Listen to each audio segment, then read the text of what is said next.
नमस्कार दोस्तों, मैं सुनील अमृत यूजीसी नेट हिंदी माध्यम में आप सभी का स्वागत करता हूं। देखते हैं भाई, आज तर्क के प्रकार छोटी सी क्लास रहेगी। ठीक है, तर्क के प्रकार बहुत कम क्वेश्चन आपको ये देखने को मिलते हैं। कभी कभी आपको जो है इस प्रकार के क्वेश्चन आपको एग्जाम में देखने को मिल जाते हैं। जैसा कि आपका 2023 में क्वेश्चन आया था। इसको देखते हैं। सबसे पहले कौन सा क्वेश्चन है उसके बारे में देखेंगे भाई। निम्नलिखित शब्द समूह वर्थ के अवरोही क्रम में व्यवस्थित कीजिए।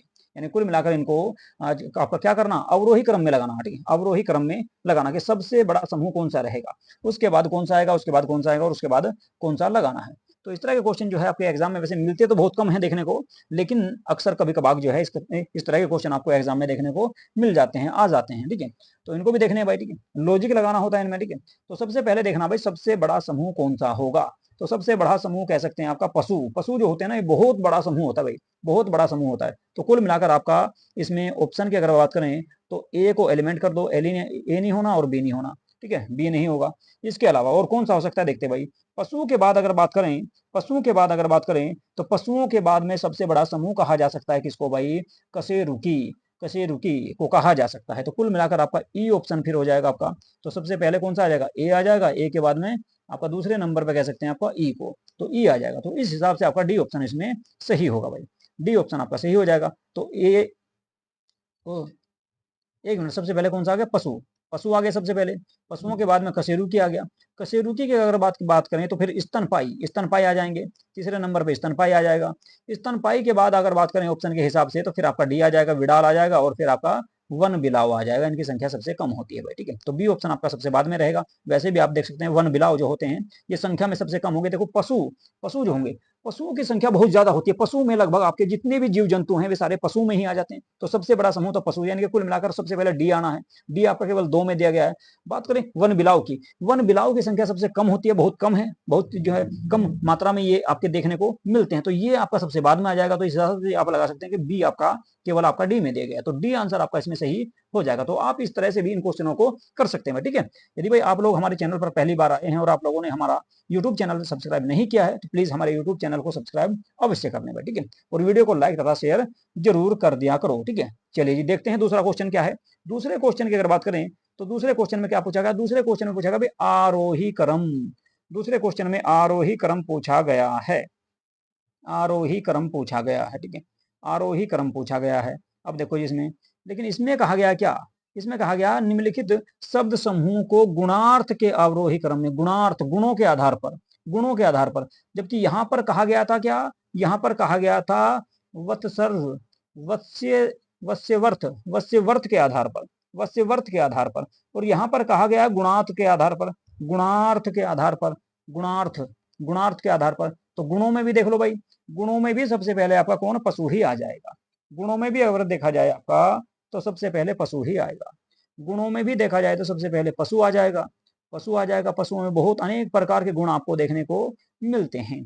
इसके बाद अगर बात करोगे तो फिर दूसरा नंबर इसमें भी स्तनपाई का आ जाएगा, स्तनपाई का आ जाएगा। फिर आपका विडाल आ जाएगा और सबसे बाद में इसमें बाघ, बाघों की संख्या सबसे कम आपको देखने को मिलेगी। तो बाघों की संख्या सबसे कम आपको देखने को मिलेगी। ठीक है जी, तो बाघ सबसे कम आ जाएंगे।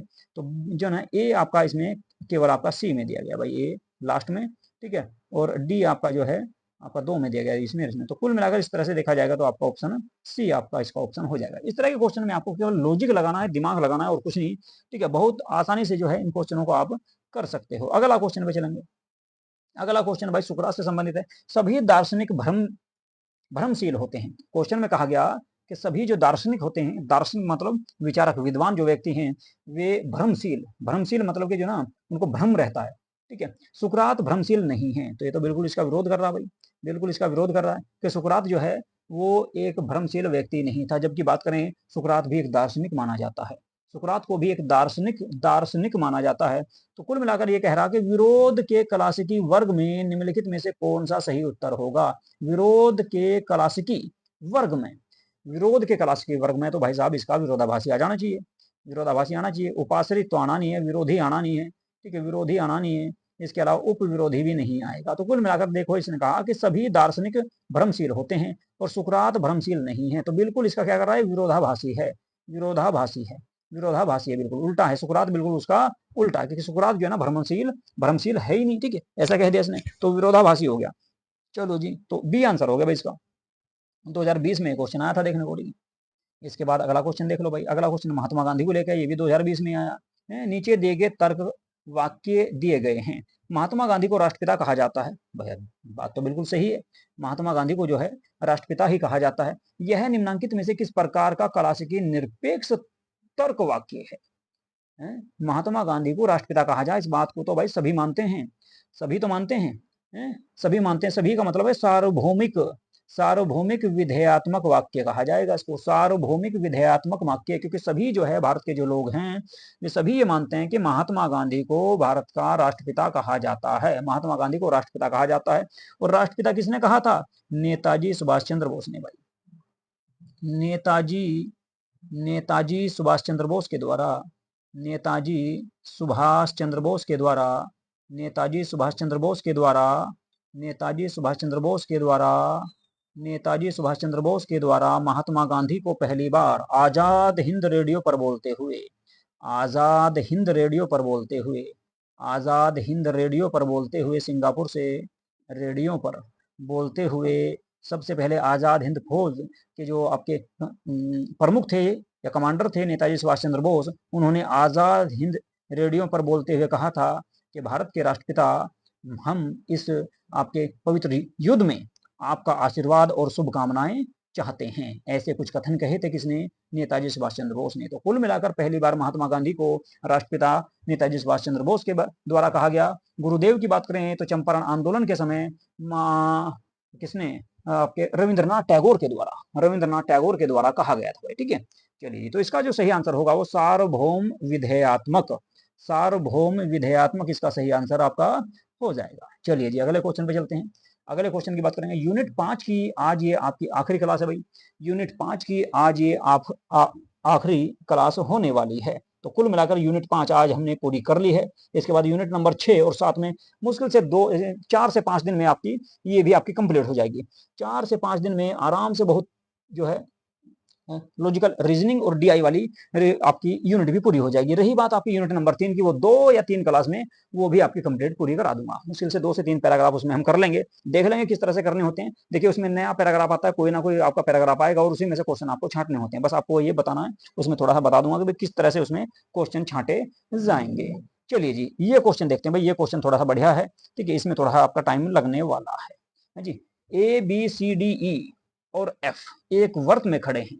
अच्छा जी, एक वर्त में खड़े हैं भाई, ये एक वर्त में खड़े हैं, एक वर्त में खड़े हैं और केंद्र की ओर मुंह करके केंद्र की ओर देख रहे हैं। यानी कि ये मान लो ये हो गया भाई वर्त, ये हो गया वर्त और ये है इसका केंद्र। तो केंद्र की तरफ देख रहे कितने भाई? 1 2 3 4 5 6 लोग हैं जी। एक तो यहां से हो गया मान लो, दूसरा यहां से हो गया मान लो, तीसरा ये हो गया भाई, ये लो जी, चौथा ये हो गया भाई, और पांचवा ले लिया हमने यहाँ से, और छठा आ गया जी। तो 6 लोग हैं और यहाँ से देख रहे हैं, एक दूसरे की तरफ को देख रहे हैं, यानी कि जो ना केंद्र की ओर देख रहे हैं, केंद्र की ओर देख रहे भाई। आगे देखो जी क्या कह रहा है, आगे देखो क्या कह रहा, ये कह रहा ए और बी के बीच में केवल डी है।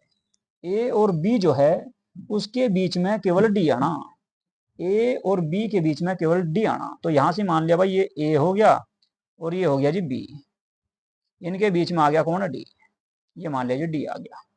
ए और सी के बीच में केवल एफ है। ए ये हो गया और सी यहां से मान लिया हमने, सी ये हो गया। तो इनके बीच में कौन आगा? एफ। यहां से एफ बैठा भाई, एफ है। ई और बी के ठीक बाएं, ये हो गया बी, यानी क्या कर रहा भाई? ई बी के ठीक बाएं है। ई जो है ना ये बी के, ये मान लो बी इधर को बैठा तो दाया तो ये हो गया और बाया इधर हो गया। तो यहां से आ जाएगा भाई ई, ये ई यहाँ बैठ गया। तो जी सारे बैठ गए भाई, सारे बैठा दिए, बैठा दिए नहीं बैठा दिए सारे। अब देखो क्या पूछ रहा है। अब ये कह रहा निम्नलिखित में से कौन सा ई और एफ के बीच में खड़ा है? बहुत आसान सा भाई, सी खड़ा, ई और एफ के बीच में सी खड़ा है, तो डी आंसर हो जाएगा।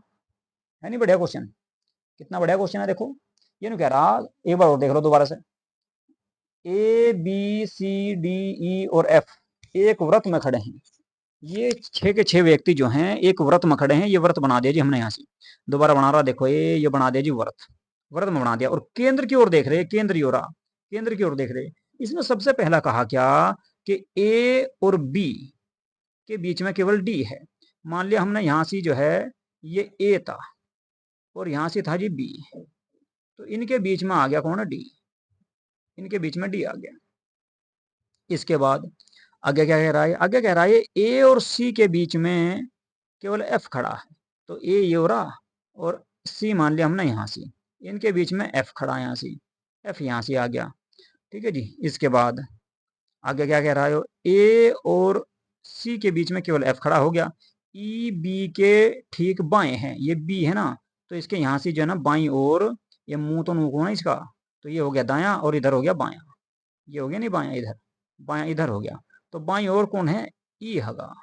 अब ये ना पूछ रहा कि भाई निम्नलिखित में से ई और एफ जो है, एक तो ये ई है और एक जो एफ है, इनके बीच में कौन हूं, तो इनके बीच में भाई साहब सी बैठा, सी बैठा है जी। हो गया नहीं हल है।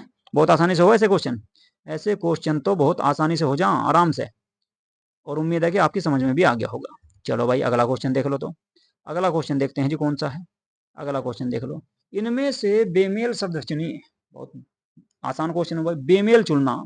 बेमेल बताओ इनमें से कौन सा होगा, यानी कि कुल मिलाकर तीन एक जैसे हैं और एक होगा इनमें से अलग, बिल्कुल एक इनमें से बिल्कुल अलग मिलेगा। चलो जी सबसे पहले देख लो भाई, ए में क्या दे रखा इसने। ए में दे दिया इसने अरावली की पहाड़ी। अरावली की जो पहाड़ियां हैं, ये अरावली जो पर्वत है, ये आपका भाई वैसे तो मुख्य रूप से राजस्थान में है, राजस्थान में, राजस्थान में। इसके अलावा कुछ भाग इसका गुजरात में भी है, कुछ भाग गुजरात में भी है, और कुछ भाग इसका आपका राजस्थान में, ओ सॉरी हरियाणा में भाई, कुछ भाग हरियाणा में भी है। हरियाणा में नारनौल वाले जो क्षेत्र में है, नारनौल फरीदाबाद, ठीक है, गुड़गांव रेवाड़ी जो का जो क्षेत्र है यहाँ भी है। इसके अलावा और अगर बात करें दिल्ली, दिल्ली में भी इसका क्षेत्र फैला हुआ भाई। राष्ट्रपति भवन जो ना, रॉयल सीमा हिल जो है, वो इसकी मजनू टीला, वो आखिरी पहाड़ी मानी जाती है। ठीक है जी, सबसे उत्तरी पहाड़ी अरावली पर्वत की। शिवालिक की बात कर लो भाई, बी में देख लो जी शिवालिक। अब जाए बी में ले लिया भाई हमने शिवालिक। शिवालिक जो है ये हिमालय पर्वत का सबसे नीचे वाला भाग है। शिवालिक जो पर्वत है, ये हिमालय पर्वत को देखो तीन भागों में बांट रखा। एक को बोलते हैं महान हिमालय या सर्वोच्च हिमालय, एक को कहेंगे मध्य हिमालय या लघु हिमालय, और एक को कहेंगे शिवालिक हिमालय। शिवालिक हिमालय का विस्तार आपका अगर देखा जाए जम्मू कश्मीर से लेकर, जम्मू कश्मीर से लेकर, जम्मू एंड कश्मीर से लेकर, और भाई इधर अगर देखा जाए तो बिहार तक, बिहार तक, बिहार में भी क्या, बिहार से भी आगे चले जाओगे थोड़ा सा तो सिक्किम तक, सिक्किम में जो तीस्ता नदी है, सिक्किम में जो तीस्ता नदी है यहाँ तक आपको देखने को मिलेगा। ठीक है, तो कुल मिलाकर ये भी आपका ये क्षेत्र हो गया। नीलगिरी पर्वत की बात कर लो भाई, सी नीलगिरी पर्वत। नीलगिरी पर्वत की अगर हम बात करेंगे तो ये मिलेगा दक्षिण भारत में भाई। नीलगिरी, एक मिनट भाई, नीलगिरी पर्वत, नीलगिरी पर्वत का भारत का जो नीलगिरी पर्वत का जो विस्तार है भारत के तीन राज्यों में, एक तो केरल में, आप सभी को पता ही होगा, ज्योग्राफी पढ़ी हो तो केरल में है। इसके अलावा तमिलनाडु में है भाई, तमिलनाडु, तो तमिलनाडु में भी इसका विस्तार है। और एक है भाई कर्नाटक में, एक है कर्नाटक में, कर्नाटक में। तो कुल मिलाकर आपका तीन राज्यों में फैला हुआ भाई, तीन राज्यों में इसका विस्तार है। तो एक का तो चार राज्यों में हो गया, एक का आपका जम्मू कश्मीर और पंजाब, हिमाचल प्रदेश, उत्तराखंड, बिहार, सिक्किम, उत्तर प्रदेश में थोड़ा बहुत भी जो ना सहारनपुर के आसपास देखने को मिल जाएगा भाई। सहारनपुर के आसपास इसका विस्तार देखने को आपको मिल जाएगा थोड़ा सा। ठीक है, इसके बाद डी देख लो भाई क्या है। डी में दे दिया भाई इसने माउंट किलिमंजारो। माउंट किलिमंजारो तो भारत में है ही नहीं भाई, तो यही भिन्न हो गया, भिन्न फिर यही हो जाएगा। माउंट किलिमंजारो की अगर बात करें तो अफ्रीका में, माउंट किलिमंजारो जो है अफ्रीका में है। अफ्रीका में एक राज्य पड़ता है, एक देश पड़ता है आपका कौन सा, जिसका नाम है भाई क्या, तंजानिया। अफ्रीका महाद्वीप में तंजानिया जो है, माउंट किलिमंजारो जो मिलेगा ये आपको, ये मिलेगा भाई अफ्रीका में। माउंट किलिमंजारो तो चोटी है, माउंट किलिमंजारो, माउंट किलिमंजारो जो चोटी है ये अफ्रीका में है भाई। और अफ्रीका में भी एक देश पड़ेगा आपका तंजानिया, तंजानिया, तंजानिया जो देश है, तंजानिया देश में है भाई माउंट किलिमंजारो। तो इसमें आपका सबसे भिन्न तो यही मिल जाएगा, क्योंकि ये भी भारत में देखो, ये भी भारत में है, अरावली भी भारत में है, ये भी भारत में है, और भाई नीलगिरी भी भारत में है, नीलगिरी पर्वत भी भारत में है। तो कुल मिलाकर के जो है माउंट किलिमंजारो ये भारत में नहीं भाई, तो आंसर हो जाएगा आपका डी। डी आंसर ही सही हो जाएगा भाई, यही भिन्न है, भिन्न होगा आपका कौन सा, माउंट किलिमंजारो। तो ये थे भाई आज के क्वेश्चन है जी, ये क्वेश्चन थे आपके तर्क के, तर्क के प्रकार, तर्क के प्रकार के आधार पर ये क्वेश्चन थे, ये मैंने आप लोगों को करा दिया फटाफट, ठीक है, ज्यादा टाइम इनमें लगा नहीं, इसमें तो बेमेल ही देखना था। इससे पिछला जो क्वेश्चन था उसमें मैंने आपको समझाया है, ठीक है, A B C D E F वाला, ठीक है, एक वर्त में खड़े हैं और केंद्र की ओर मुंह कर रखा सबने, ठीक है, तो ए और बी के बीच में डी आ जाएगा, इसके अलावा ए और सी के बीच में एफ आ जाएगा, और ई जो है वो बी के बिल्कुल बाईं ओर बैठा, तो ये सारा का सारा इसमें मिला लोगे, इन दोनों के बीच में सी आ जाएगा, इसमें कोई दिक्कत होगी नहीं आपको, है जी। ये महात्मा गांधी को लेकर था भाई कि महात्मा गांधी को राष्ट्रपिता कहा जाता है, तो ये जो ना लगभग सभी का मानना है, भारत में जो है सभी का मतलब सार्वभौमिक विधेयात्मक, तो सार्वभौमिक विधेयात्मक का मतलब है सभी का विचार है, ये सभी का विचार है कि भाई महात्मा गांधी को राष्ट्रपिता माना जाता है। और महात्मा गांधी को राष्ट्रपिता सबसे पहले किसने कहा था, सुभाष चंद्र बोस ने, आजाद हिंद फौज रेडियो पे बोलते हुए। इसके बाद ये देख लो, सभी दार्शनिक जो है भ्रमशील हैं, सुकरात भ्रमशील नहीं है, ये बिल्कुल इसका क्या होगा, विरोधाभासी हो गया, बिल्कुल ठीक है, उल्टा हो गया, क्योंकि जो ना ये कहा गया कि जितने भी दार्शनिक हैं वे सारे भ्रमशील हों, जबकि सुकरात भी एक भ्रमशील, सुकरात भी एक दार्शनिक था, बहुत बड़ा दार्शनिक माना गया सुकरात को, तो सुकरात, प्लेटो, ठीक है, अरस्तु, इनको जो ना दार्शनिक माना जाता है, दार्शनिक दार्शनिक माना जाता है, ठीक है। तो इसमें कहा गया, लेकिन इसमें क्या कह दिया कि सुकरात जो ना भ्रमशील नहीं है, जबकि ऊपर कह दिया कि दार्शनिक भ्रमशील होते हैं सभी, तो भाई ये बिल्कुल इसका क्या होगा, विरोधाभासी हो गया, विरोधाभासी यानी कि उल्टा हो गया बिल्कुल, ठीक है। इसके बाद इसमें कहा गया, इसने गुणार्थ आरोही क्रम में पूछ रखा, तो सबसे ज्यादा पशु आ जाएंगे, फिर स्तनधारी आ जाएंगे, उसके बाद में विडाल, और सबसे कम संख्या बाघों की है तो बाघ आ जाएंगे, तो इसके हिसाब से इसका सी हो जाएगा। इससे पहले वाला क्वेश्चन जो था सबसे पहला, इसमें भी सबसे पहले पशु आ जाएंगे, पशुओं के बाद में भाई कशेरुकी आ जाएंगे, कशेरुकी के बाद में स्तनपाई, और फिर विडाल और वन बिलाव की संख्या सबसे कम होती है, तो सबसे बाद में ये आ जाएंगे। तो इस तरह के थे आपके तर्क के आधार पर क्वेश्चन, ठीक है। उम्मीद है कि आप लोगों की समझ में आ भी गए होंगे और आप लोगों ने कर भी लिए होंगे, ठीक है। चलिए भाई, तो यहाँ पे आज हमारी क्लास को हम देते हैं विराम, ठीक है। तो ये क्वेश्चन हो गए भाई हमारे पूरे, तो कुल मिलाकर यूनिट नंबर 5 होगी आपकी पूरी, यूनिट नंबर 5 जो है वो होगी भाई पूरी, ठीक है। देखो भाई, एग्जाम है आपके 21 तारीख से शुरू, 21 जून से आपके एग्जाम शुरू हैं, ठीक है, 21 जून से एग्जाम शुरू हैं, और ज़्यादातर बच्चों के जो हिस्ट्री, पॉलिटी, ज्योग्राफी हिंदी से हैं, उनके लगभग आपके 24-25 के आसपास से स्टार्ट है भाई, ठीक है, 24 जून के बाद बाद में ही है, ठीक है, 24 जून के बाद में, क्योंकि जो बड़े बड़े सब्जेक्ट होते हैं जिनमें बच्चे ज़्यादा भरम डालते हैं उनके एग्जाम होंगे बाद में, ठीक है। तो कुल मिला के देखो, पेपर 1 तो आपका लगभग समाप्ति की ओर है, पेपर 1 की आपकी मैंने आपकी सारी की सारी यूनिट करा दी, केवल यूनिट रहेगी, कौन सी यूनिट रहेगी अभी फिलहाल में, छठी जो चल रही फिलहाल भाई, ठीक है, छठी यूनिट भी आपकी चल रही है, ठीक है, और छठी यूनिट भी आपकी चल रही है, ये भी लगभग पूरी होगी, ठीक है, क्योंकि अभी जो है ना फिलहाल में दो बार इसके दो टाइम, एक तो 6 बजे क्लास आती है, ठीक है, पेपर 1 की, और एक क्लास जो आ रही है आपको, आप देख रहे होंगे, वो आ रही है भाई 12 बजे से, ठीक है, एक क्लास आ रही है 12 बजे से, ठीक है। तो 12 बजे से भी आपकी जो है ना, जो 12 बजे से क्लास आ रही है वो आ रही है आपकी छठी यूनिट की, ठीक है। तो छठी छठी यूनिट भी पूरी करा दी मैंने, छठी यूनिट भी पूरी होगी, और भाई यूनिट नंबर 5 भी पूरी होगी, ठीक, तो 5वीं पूरी होगी, छठी पूरी होगी, और 7वीं चल रही प्रोग्रेस में, ठीक है, 7वीं चल रही है, ठीक है, डीआई की, ये भी चल रही है भाई, ठीक है। अब रहेगी तीसरी यूनिट, ठीक है, तो तीसरी यूनिट भी आपकी बहुत जल्द कंप्लीट करा दी जाएगी भाई, ठीक है। तो तीसरी यूनिट भी आपको बहुत जल्दी ही कंप्लीट करा दूंगा, उसमें कोई दिक्कत वाली बात है नहीं, ठीक है।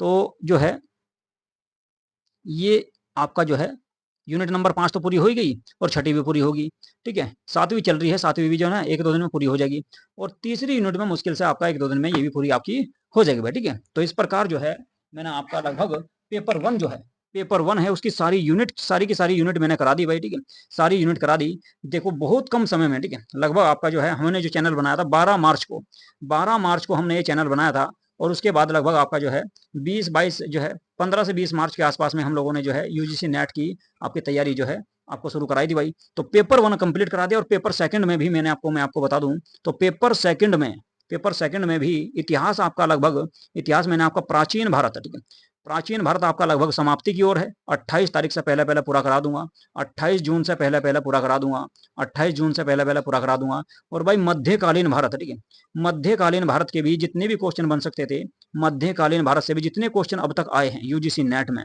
इसके अलावा आपका पीजीटी में, टीजीटी में, ठीक है, तो वे भी क्वेश्चन मैंने लगभग सारे करा दिए, दिल्ली सल्तनत पूरा करा दिया था बहुत पहले, मध्यकालीन भारत भी आपका लगभग पूरा हो चुका है, ठीक है। अभी फिलहाल जो चल रहा है आपका, अभी फिलहाल जो चलेगा इसमें रह गया, वो रह गया भाई कौन सा, इसमें रह गया मुगल वंश, ओ सॉरी, मुगल वंश तो पूरा करा ही दिया, दिल्ली सल्तनत और मुगल वंश तो पूरे हो ही गए। अभी रह गया इसमें कौन सा भाई, आपका विजयनगर साम्राज्य, बहमनी साम्राज्य, विजयनगर और बहमनी और भाई मराठा साम्राज्य, ये 3 टॉपिक रह गए। इनकी भी बहुत जल्द आपको जो है क्लासे पूरी करा दी जाएगी, तो ये भी 28 तारीख से पहले पहले पूरा हो जाएगा। रही बात आधुनिक भारत की, आधुनिक भारत में जो टाइम अगर थोड़ा बहुत मिलेगा तो भाई मैं आपको कराने का प्रयास करूंगा। मैंने आपको पहले ही बताया था कि प्राचीन भारत पूरा करा दूंगा बस, ठीक है, लेकिन मैंने क्या करा, मध्यकालीन भारत भी आपका पूरा करा दिया, ठीक है, मध्यकालीन भारत भी पूरा करा दिया, और आधुनिक भारत का भी मैं प्रयास करूंगा, जितना भी हो सकेगा उतना आपको कराया जाएगा।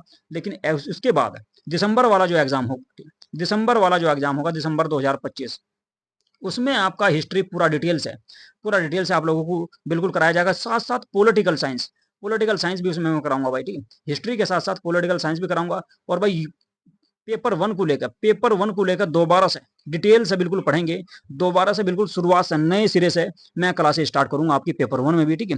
तो बिल्कुल टेंशन लेने की जरूरत नहीं, आप लोग जुड़े रहो, ठीक है। उम्मीद है कि आपका इसी बार हो जाएगा, और अगर कुछ बच्चों का रह भी गया तो भाई अगली बार जो है, अगली बार उसको बिल्कुल फाइनल जो है यूजीसी नेट क्लियर कर लेंगे, ठीक है, कोई दिक्कत आने वाली नहीं है, ठीक है। तो चलिए आज की क्लास को करेंगे यहीं पे समाप्त। यदि आप लोगों ने हमारा चैनल सब्सक्राइब नहीं किया है तो प्लीज हमारे चैनल को सब्सक्राइब जरूर कर लो भाई, और वीडियो को लाइक तथा शेयर जरूर कर दिया करो, ठीक है, ताकि आप जो है और लोगों को भी इसका लाभ प्राप्त हो सके।